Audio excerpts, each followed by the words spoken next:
All right, so it was most definitely a memorable Super Bowl, and we're actually quite happy with how it came out. Happy to be wrong, aren't we? Painful, yes, very happy to be wrong. A painful, excruciating loss for the 49ers just made our day. That's a shame. Not that we're necessarily big Raven fans, but, we like seeing the Niners go down to defeat, and they did. And but actually, in talking about the Ravens, in terms of looking ahead, and we're doing a little bit of that now. The season is over. There is only looking ahead at this point. And we'll be talking about free agents for months, all the ones that are available. But why not today? The Ravens and 49ers are out. Look at some of those guys, because there are a couple of guys on the Ravens in particular. I think you're looking at the Niners.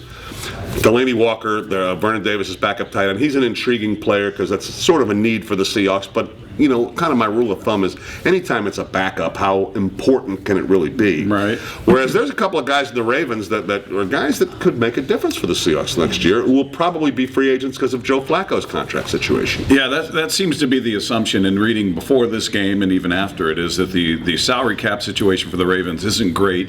They're going to have to pay Joe Flacco a hefty sum of money, and in order to make it all work together, they might lose some intriguing names. We heard Bolden, we heard Jones, and we heard Kruger.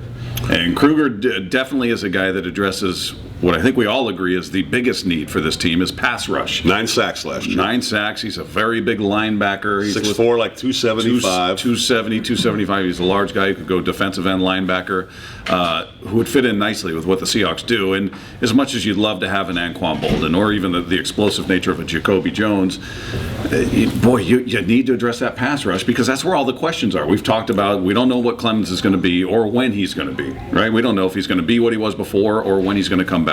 You don't know if Alan Branch is coming back. He's a free agent. You don't know if Jones is coming back. He was hurt a bunch of the year, though, too. And he's the guy that came in with injury history, so you wonder if the Seahawks might go, all right, we need to either get younger, get a little more sturdy there. So there are multiple questions on the defensive line, and I think they're going to address it probably in the draft and with free agency. And I agree.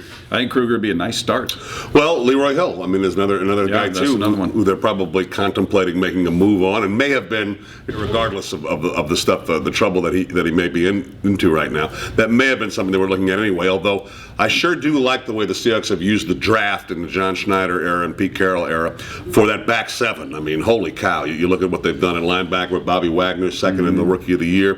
KJ Wright, who was a middle-round draft pick, who looks like a fixture now. And really, you go back to the secondary, sure, a first-round pick on Thomas, but get Chancellor with a middle round, Sherman with a middle round, Browner from Canada. They just really seem to be good at identifying those guys. And taking Browner out of it, just looking at the guys they brought in as rookies, even if Hill goes, Malcolm Smith, a guy they drafted a couple years ago, is a guy they might be looking at there. So I definitely want to see him use draft picks in that area too. But I think on the line, you're just talking about too many guys here. You're going to be bringing in free agents, and it's not just going to be guys to fit in, because I just don't see any way Chris Clemens can be ready by the start of next year. You got to have someone ready to go in that spot, and even if it's Bruce Irvin, you need someone on the other side then. Well, and we talked about Irvin, and despite the end of the year numbers, 8 sacks looks great. We saw how inconsistent a rookie can be. So do you want to plug another hole with another rookie who's kind of cutting his teeth at the same learning, and maybe he's going to be really inconsistent? So I think they'd, would suit them better to get some experience, somebody who's been in the league for a few years that can get in there and have an impact on that line, rather than going, all right,